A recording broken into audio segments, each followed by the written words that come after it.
the theme which we've been having, looking at great Buddhist texts. So we've been doing this for quite a long time. Those of you who are stalwart Sangha night attendees will know that for a long time we were looking at the Pali Canon. So the Pali texts were some of the texts, the oldest texts written about what the Buddha taught. And now we've moved on to a slightly later school of Buddhism, which is called the Mahayana school of Buddhism, ever so slightly later. It's a slightly different feel to the Mahayana. So now we've moved into a period of looking at great texts and teachings in the Mahayana school of Buddhism. So that's what I'm going to be doing tonight. And the Mahayana school does have a slightly different flavour, quite a different flavour from texts in the Pali Canon. But as you'll see tonight, there are definitely similarities. There are lots of different things about it. One of the main things about the Mahayana, for example, is that it really emphasises the altruistic and other regarding aspect of Buddhist practice. So that's one thing. And another thing it really emphasises, which is what I'm going to be focusing on tonight, is the aspect of devotion and reverence. So this talk's called the Path of Reverence. So that's what we're going to be looking at tonight. And I'm going to be doing that by using a sutra. So sutra just means thread, and it's a word that we use for the discourses. So a sutra called the Siddharma Pundarika Sutra, or always known as the White Lotus Sutra, but it really means something like the Lotus of the True Dharma Sutra. So I'm going to be using that text, and it's a really important text in the Mahayana. And there are some schools of the Mahayana for which this text is the text, and they think that the whole of the Dharma is contained within this one single text, and they venerate the text itself. So it's a really important text, so I'm really happy that we can share it with you. So I'm going to just tell you the beginning of the sutra, how it starts, and that will give you a little bit of a flavour about how it might be a little bit different from the text we were looking at before. So it starts out in a fairly familiar way. So it starts out, "Thus have I heard." So, the Pali text, they say that's how they start. And you find the Buddha sitting on Vulture's Peak. So Vulture's Peak is a real live place that a lot of us here have been when we went on pilgrimage. We went to Vulture's Peak. So the Buddha's sitting on an actual place. But then, that's where it ends really, the similarity. So he is surrounded by 130,000 beings. He's surrounded by monks and nuns, and he's surrounded by bodhisattvas, beings of enlightenment, and God's heavenly beings. So he's surrounded by all these thousands and thousands of beings. And out of the sky is raining flowers, and the earth is shaking underneath him. And then, that's as if that weren't enough, out of the forehead of the Buddha appears an enormous light that illuminates all of the 18,000 world systems and all the people and all the Buddhas in all those 18,000 world systems, so that nobody is left out. So that's a little bit different to what maybe we were hearing before. So, a little bit different. So what is going on? So this is obviously something a little bit different. So the Buddha that we've got in the Mahayana Sutras is not the historical Buddha that we were getting in the Pali Canon texts. The historical Buddha we hear about travelling around places in India and teaching mostly people, and mostly in fairly reasonable sized numbers, but this is quite different. So we can think of the Mahayana Buddha as being, Sangha talks about him being liberated from the historical context. So we don't have a historical Buddha anymore. So the Buddha of the Mahayana has become more of an archetypal figure. So the Buddha of the Mahayana, he is representing enlightenment itself and the qualities of enlightenment. So, although this does sound quite different from the Pali Canon, it's not totally made up, because you might be thinking, well, did this just get suddenly made up? But actually, the roots of this Buddha are found in the Pali Canon.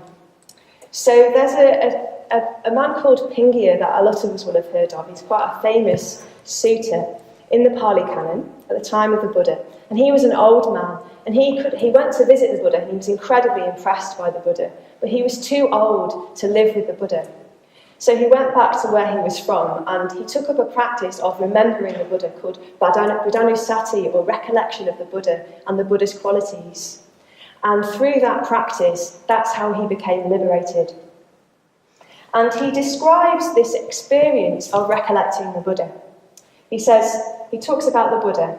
This prince, this beam of light, Gautama, was the only one who dissolved the darkness.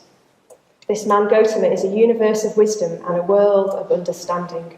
So he's using these epithets. The Buddha is like a beam of light dissolving the darkness. And also, slightly earlier on in the same text, somebody called Ajita described meeting the Buddha. It was like the sun shining without burning. It was like the moon bright and full on a full moon day. So the people who've actually met the Buddha and been in the Buddha's presence have been so overcome and impressed by the effect the Buddha was having on him. They're using these descriptions of being like in the sun to try and give expression to the effects of being with the Buddha and the power and the beauty of the Buddha's influence. So the Buddha of the Mahayana is just taking that one step further. So we don't have to imagine that the Buddha is like the light. The Buddha has actually become light. He's become that light, and he's literally illuminating the world systems around him. So that expresses the quality of the enlightened mind, which illuminates and lights up the truth and the way things are for us. And this happens quite a lot, actually, in the Pali Canon. So often you have you have the Buddha teaching somebody who's just come across him for the first time, and at the end of the discourse, the person who's just heard the Dharma for the first time will say, "Magnificent, Master Gautama, magnificent," just as if he were to place upright what was overturned, to reveal what was hidden, to show the way to one who was lost, or to carry a lamp into the dark, so that those with eyes could see forms. So these people have been very, very impressed by this kind of lighting up quality of the Buddha, like a light, lighting the way in the dark. So I don't know if any of you might have experienced this coming to the centre when you first started coming along, or if for some of us who've been coming along for longer. But there's something about the Dharma which we might come across, which is like a light shining onto the truth of things to help us find our way. So it might be, we hear something and suddenly it becomes really clear that we're behaving in a way that's causing ourselves and somebody else suffering. It's like somebody's shone a light onto that aspect of our behaviour, and it shines up that we've got a different choice to do something different. So this light of the Buddha, of the teachings, can be a really strong liberation, a sense of being liberated, of something being revealed, of the way being shown, and the lamp being lit. So that's similar to what my response was when I first came to the Buddhist Centre 11 years ago, and I was doing the beginner's course led by Vajratara and Vedanya. And I remember sitting here and first hearing about the truth of dukkha, the truth of unsatisfactoriness, that whatever we do, there's always going to be unsatisfactoriness in our life. And I just thought, thank God somebody's saying it. That was just my experience, that, there is just unsatisfactoriness. I've been doing all of the things that people said you should do to not suffer, and yet I was still suffering. And here was somebody telling me that that's just how things were, and what a relief. And it was just like somebody turning a light on and giving meaning to my life. So we might have our own versions of that. And it can be a real relief when that light comes on and shines a light into what can be quite a dark and confusing world, really. Some light. So yes, the Mahayana Buddha gives expression to that by becoming the light, by becoming the sun and illuminating the worlds around him. So that's the opening, and it's a very, very long sutra. It's about 300 pages long, so obviously I can't talk about the whole thing. But I'm going to skip to one of the parables. That's one of the most beautiful, I think, parables in this text. And it's called sometimes the parable of the herbs or the parable of the rain cloud. So the Buddha talks a lot, tries to explain the principles of the sutra in these parables, these stories, trying to draw comparisons. So we heard at the beginning how the Buddha had become like the sun, like a force of nature. So in this parable, he's not the sun, but he's a different sort of a force of nature. He's a cloud. He's a great monsoon cloud. So I don't know how many of you have been to India or heard people describing the waiting for the monsoon. So you get to the end of the dry season and everything is parched and cracked and people are looking up at the sky. I was reading a thing online that some children playing a game called Waiting, Waiting, for the rains. It's so crucial that the rains come, and people's lives literally depend on the rain coming. And the parable describes how the rain comes and it streams down and soaks all of the plants. So the plants are all very different. You've got in this country, roses and oak trees and daisies and tulips. You've got all these different plants, and the one rain soaks all the different plants, and the roses become beautiful roses, and the oak trees become beautiful oak trees, and the tulips become beautiful tulips. And just like that, the Buddha said, he pours down the teachings constantly. He pours them down on all beings, whoever they are, wherever they are, and all beings, according to their own abilities, will grow in this rain. So that's the parable. That's a bit about the parable. And I just think that's very, very beautiful. Thinking of the Buddha's compassion, pouring and streaming without stint, is what it says. So, So there's a couple of aspects of the Buddha that I want to draw out from that parable. So firstly, I want to look at the cloud. So the Buddha's like this cloud, this vast, vast cloud. So he's not like a little Snoopy cloud. You know, you get Snoopy, this little cloud like this. He's not like these really kind of wussy clouds we get in this country. Like he's a proper, massive cloud. He's covering absolutely everything. Everything, everywhere. It says he appears in the world like a great monsoon cloud, universally covering all things, all across the universe, and pouring enrichment on all parched living beings. So not selectively, every single being.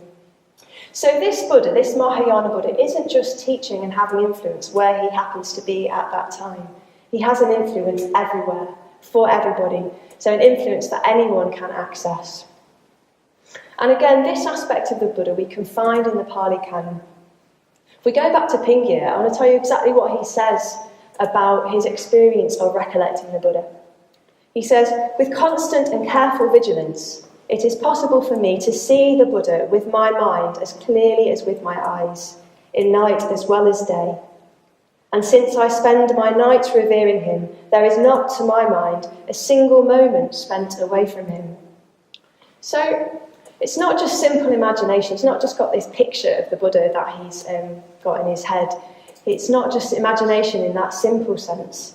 It's a real live connection, a real live relationship he's got with the Buddha. And for Pingyur, it's as if the Buddha is literally there with him through the power of his mind. And then after he's been describing this, the Buddha speaks. So the Buddha doesn't appear even, he just speaks.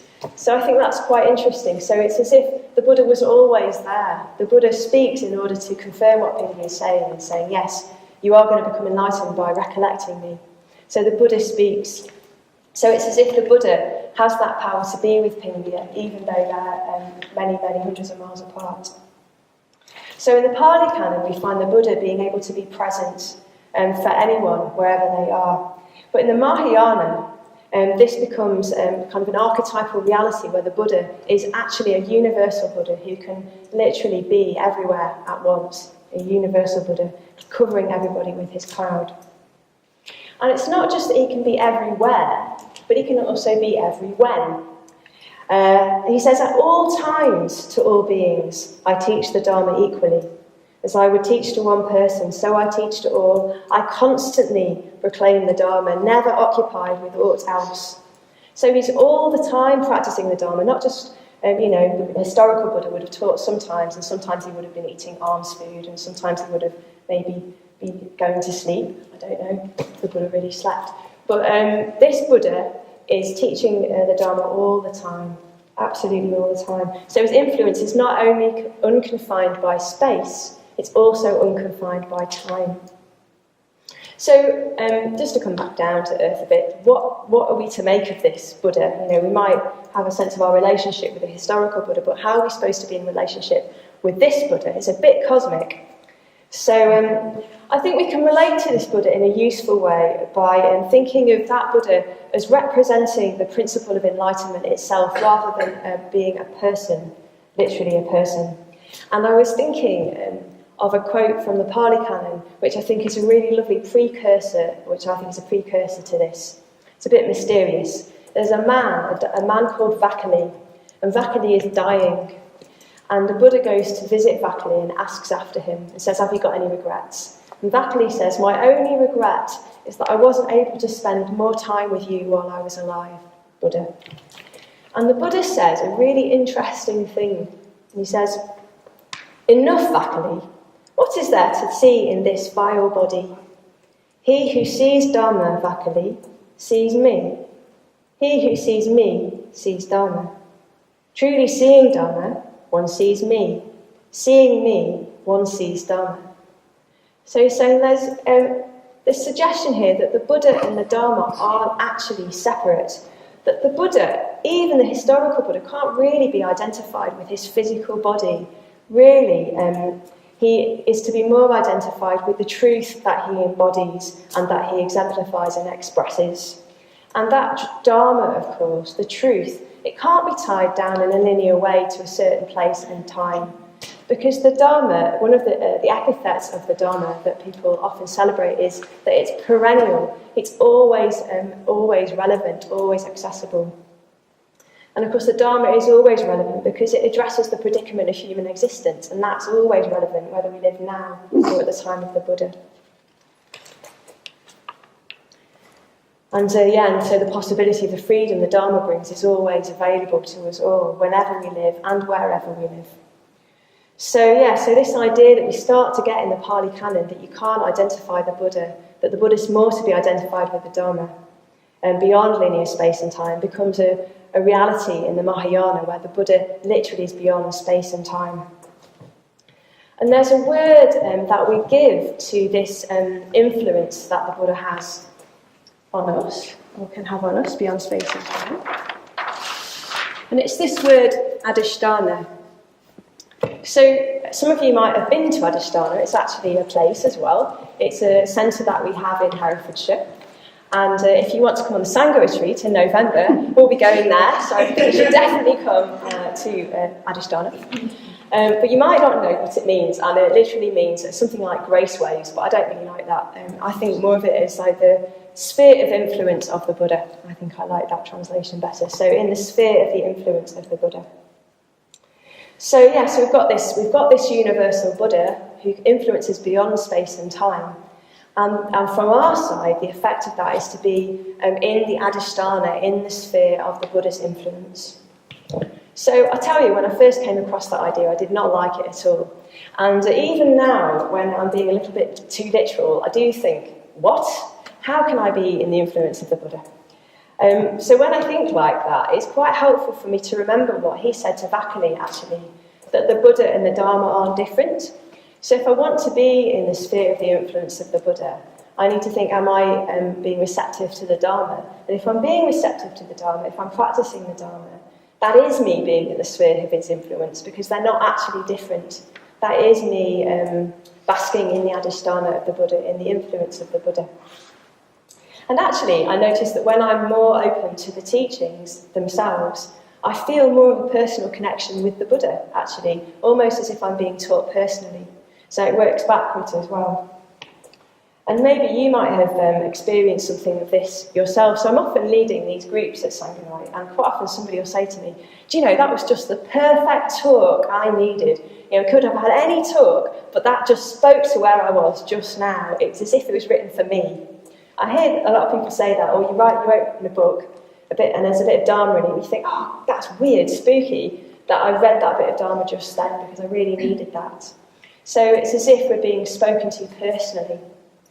So that's, in a way, that's what I think the Mahayana Buddha is representing, this sense that the Buddha is personally speaking to us all the time through the influence of the Dharma. And there's a lovely quote by Sangha who talks about this. He says that the teachings of the Buddha of the Mahayana represent the eternal outpourings of the Absolute, the Buddha's unceasing communication to members of his spiritual family of the inexhaustible content of his transcendental experience. I really like that. So there's that, but then I think there's also something which is even a little bit more mysterious than that the Buddha, the Mahayana Buddha is trying to get at. And it's something that Vedanya touched upon last week in his talk when he was talking about our Sangha and the influence of Maitreya Buddha. And I think it's something about the fact that sometimes we can experience in the Dharma life a bit like the Dharma is calling to us. A bit like there's something that we're hearing or experiencing that's drawing us on a bit higher or a bit deeper. Something in our depths that's resonating with something outside of us that we maybe can't even understand rationally. Probably we can't understand it rationally. It's like a deep longing in our being for something more beautiful that we're just being drawn towards. And this can be experienced quite differently for different people. For some people, their relationships with the Buddhas and Bodhisattva figures are really important to help express this. They feel like they're in a personal relationship with these Buddhas who express these qualities of enlightenment, which they're really drawn towards. They're drawn to the beauty of these qualities through the figures.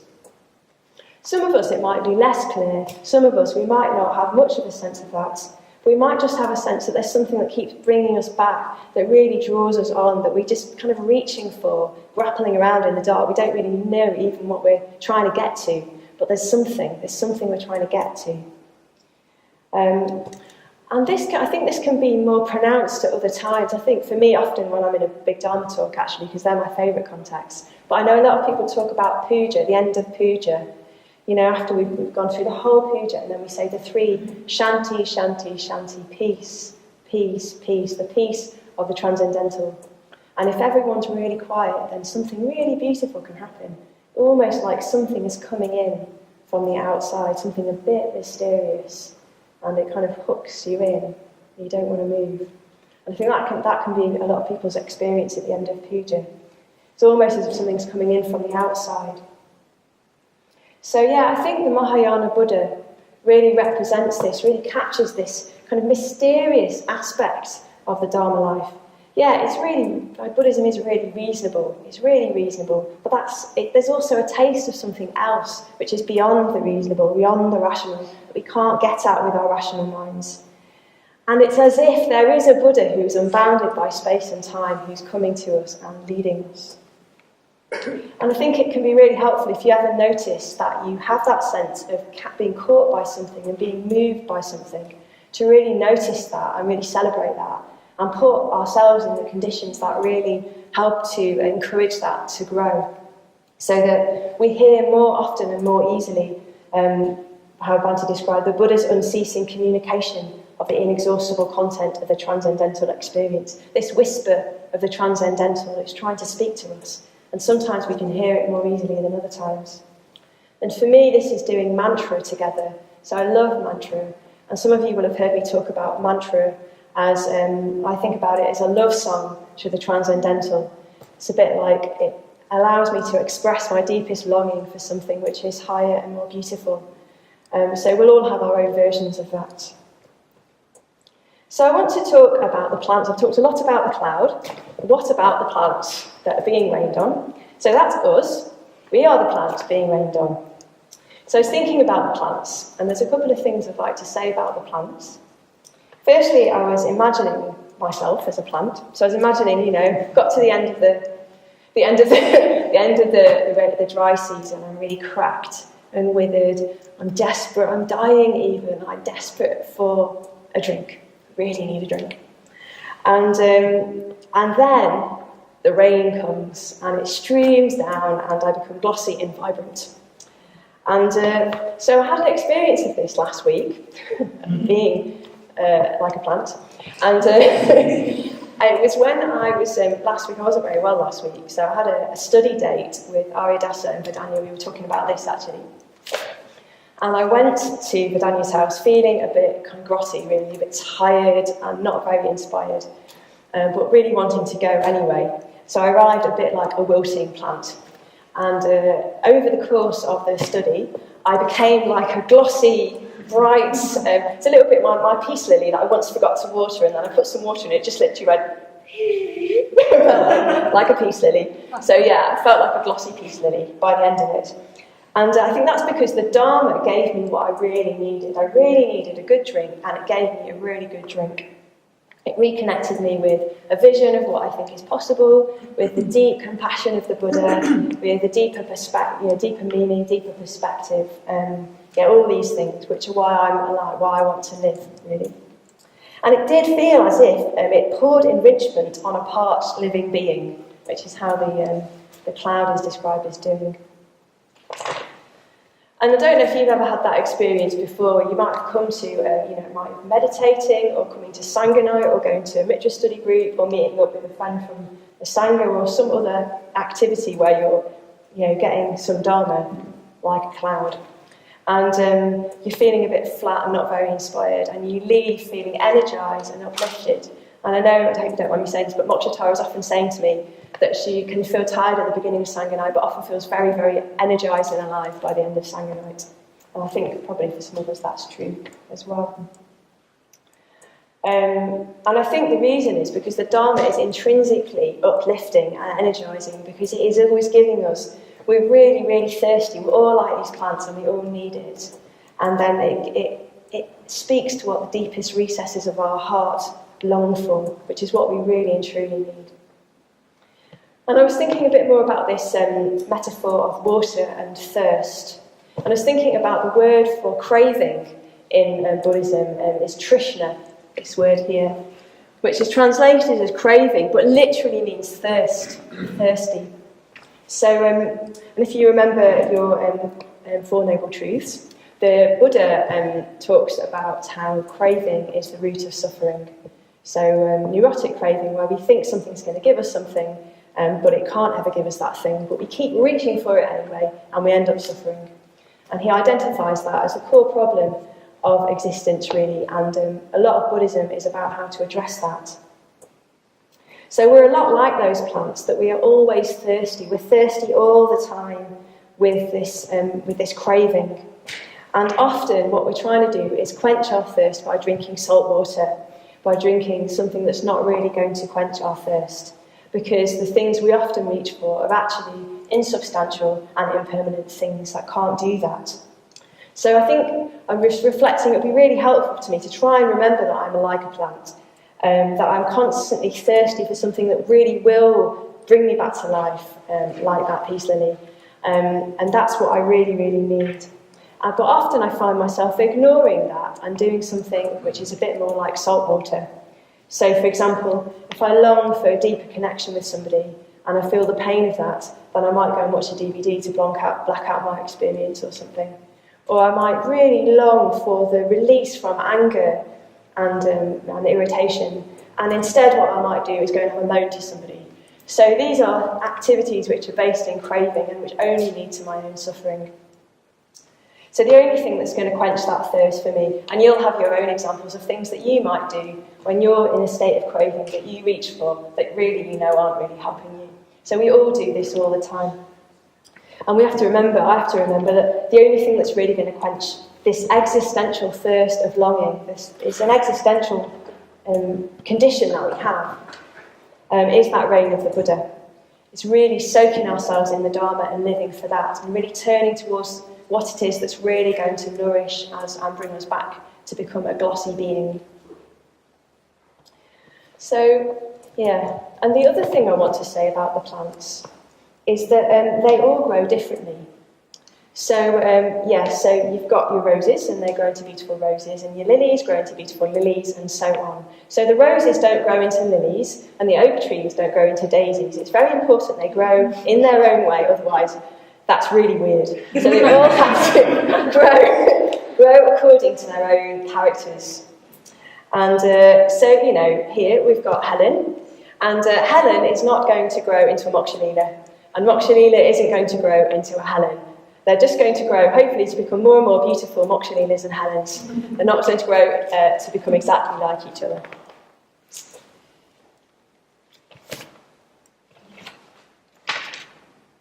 So even though there's just the one reign of the Dharma, we don't, practicing the Dharma life does not make us into one homogeneous person. We don't all have to be the same.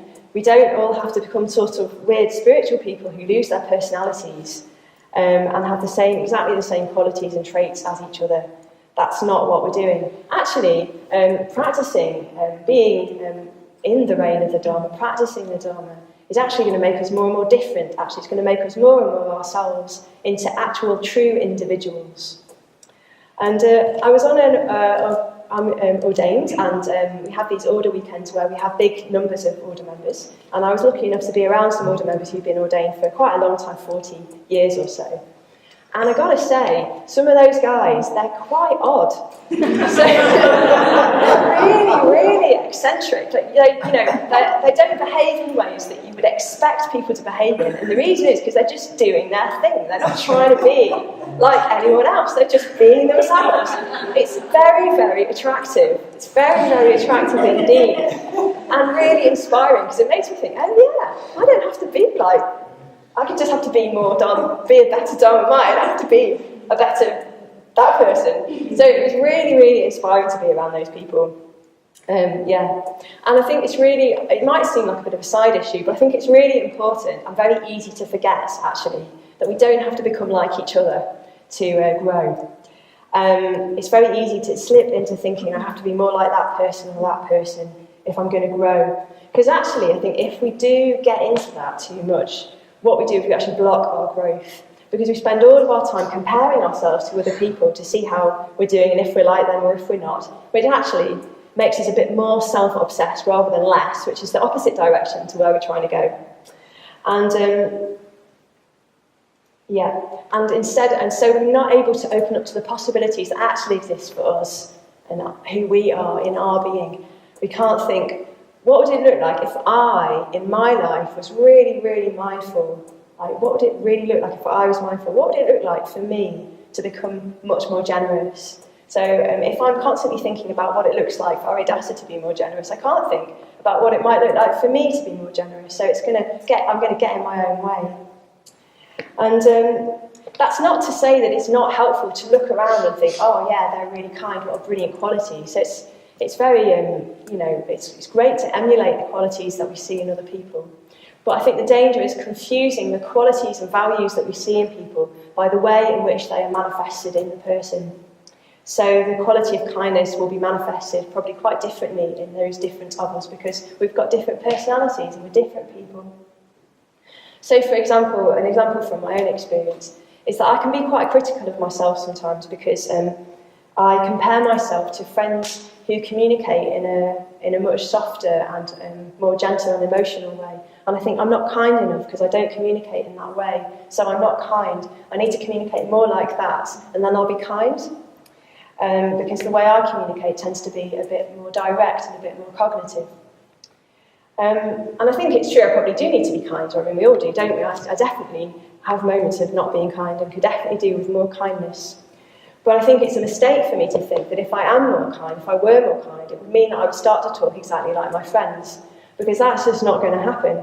And what would hopefully happen is, if as I become more kind, which I will do because I'm practicing the Dharma and it's guaranteed that it will have an effect, is that hopefully my own style of communication will become infused with empathy and receptivity and responsiveness and all those lovely qualities. It won't mean that I end up start talking exactly like my friends.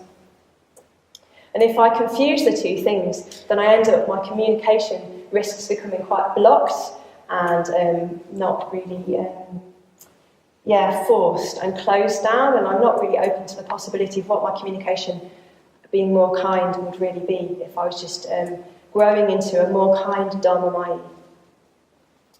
So I guess the point is to let the rain of the Dharma fall on us all, each individually, and be quenched by that, the beautiful possibility of the freedom that gives. But then ask ourselves, what might that look like for me in my own life? What are the principles I long to manifest, and what does that look like for me now in my life? So now, so I've been talking a lot about the cloud and the rain and opening up to the rain.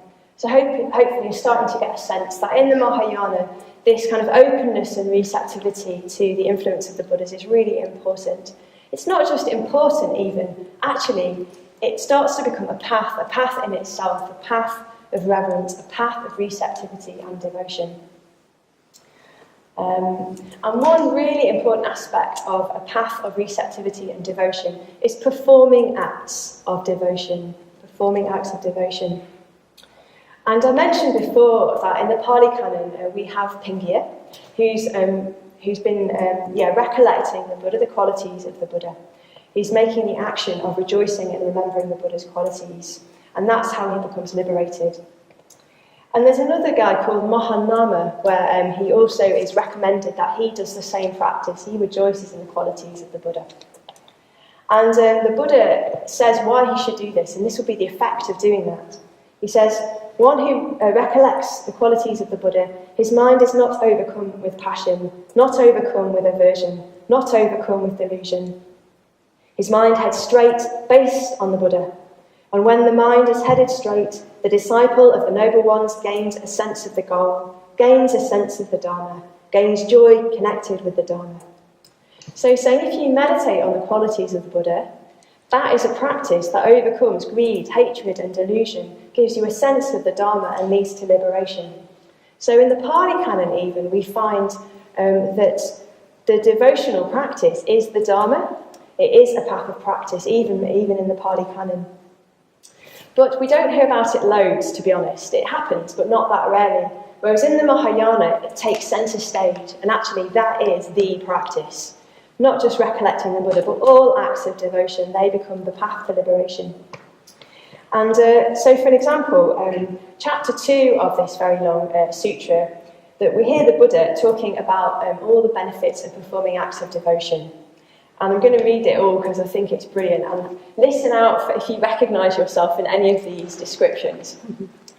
Those who have built stupas or shrines, those who have erected or painted images, or paid for others to do so, those who have decorated them with precious things, all beings such as these have attained the Buddha way. Even children in their play, who with reed, twig or pen have drawn Buddha images, all these gradually accumulating merit, and perfecting hearts of compassion have attained the Buddha way. If folk have paid homage with respectful hearts to the stupas and shrines, to the precious images and paintings, with flowers, incense and flags, beaten drums or blown horns, or with joyful hearts sung of the Buddha's merits, even in just a low voice, these two have attained the Buddha way. It's great, isn't it? Even anyone who, with a distracted mind, has offered just a single flower or shown faith and respect by folding their hands in reverence, or just by slightly bowing their head, even just once chanting Namo Buddhaya, they in good time shall see countless Buddhas enter the great way, bring countless beings to liberation and pass into perfect nirvana. So basically, if we've done anything at all, even slightly devotional, Buddha is saying if we do it with an open heart, we are going to get enlightened. So that's great, isn't it? Because most of the things there, probably most of us have done, and I really love it because, how many times have I distractedly distractedly made an offering or with a low voice chanted a mantra, or even just stood up here, before we do the meditation, chanting Namo Buddhaya, that's also included, so we're all okay. So it's very forgiving. So they're not grand gestures necessarily.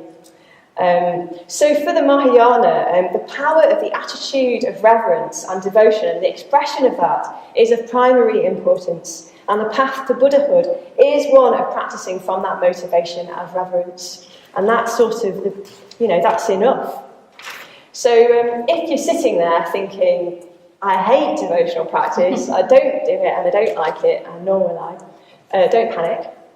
I don't think, we're all different, so we're all the different plants. We're all very temperamental. Some of us, temperamentally, are very devotional and will easily fling ourselves in front of the shrine in prostration at the drop of a hat.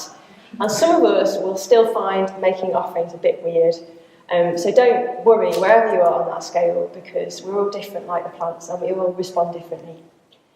But I think there is an important point to be drawn out, that even if it's not expressed in devotional practice, we do need that aspect of receptivity, otherwise we can't make progress.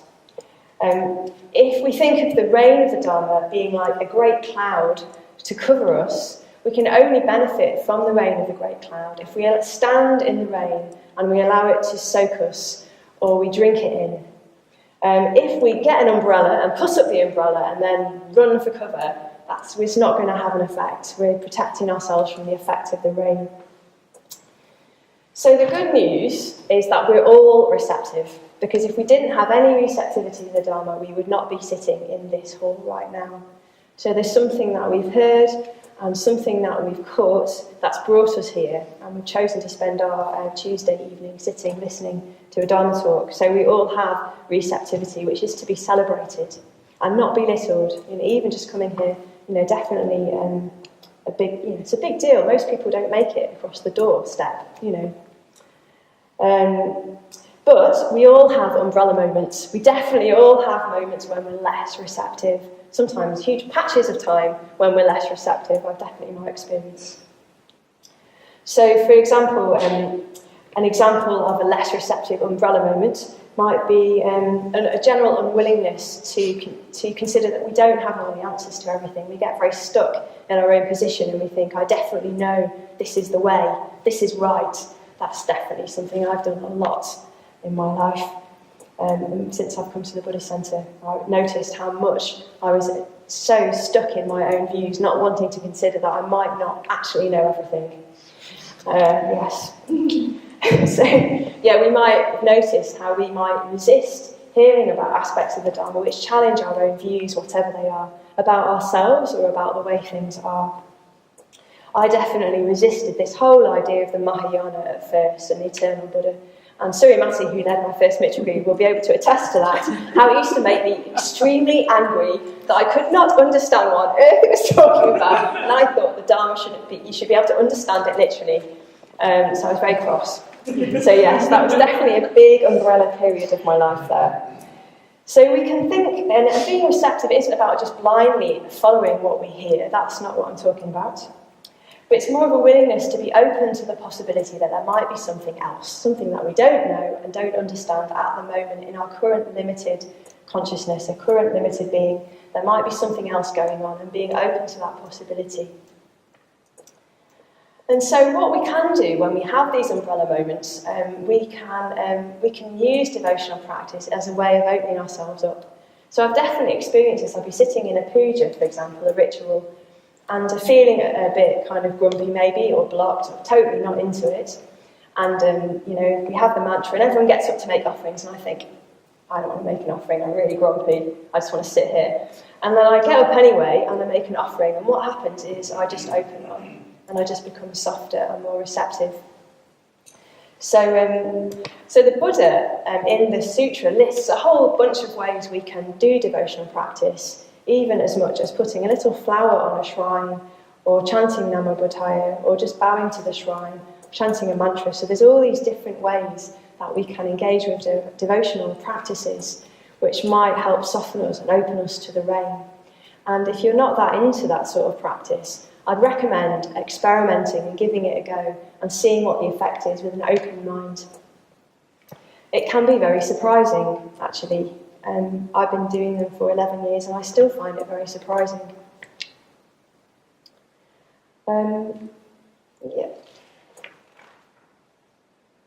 So, I've talked about the Mahayana Buddha being eternal and universal, everywhere and everywhen, and like a cloud pouring down the Dharma.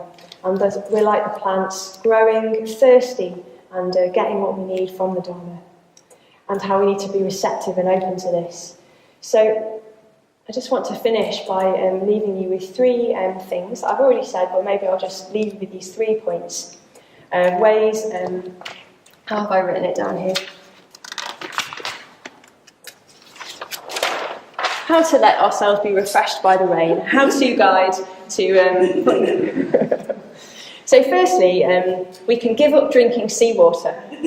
So we can notice when we crave, what we crave for and what we usually do, and then we can see if we can do something different. Can we really respond to our real actual need in that moment, whether it's need for connection or love or, I don't know what other needs we have. Ones which aren't just like chocolate and DVDs and sex and those sorts of things. Nothing wrong with those things, but they're probably not what we're longing for at root. So we can look at that, we can explore the realm of the seawater, and swim. The second one, we can experiment with devotional practices, so I was just talking about that.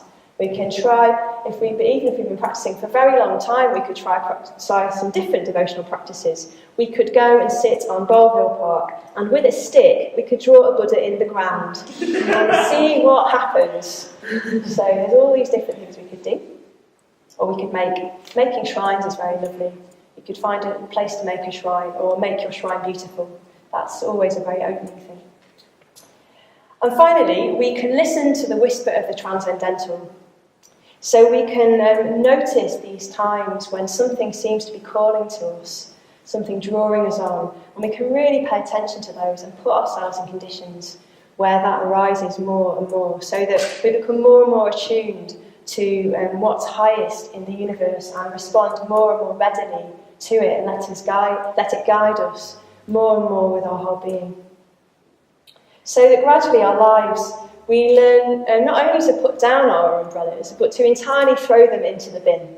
So we have no umbrellas, and we learn how to stand and be soaked in the rain, and even actually to dance in the rain, and to find the peace and the freedom that rain will bring us.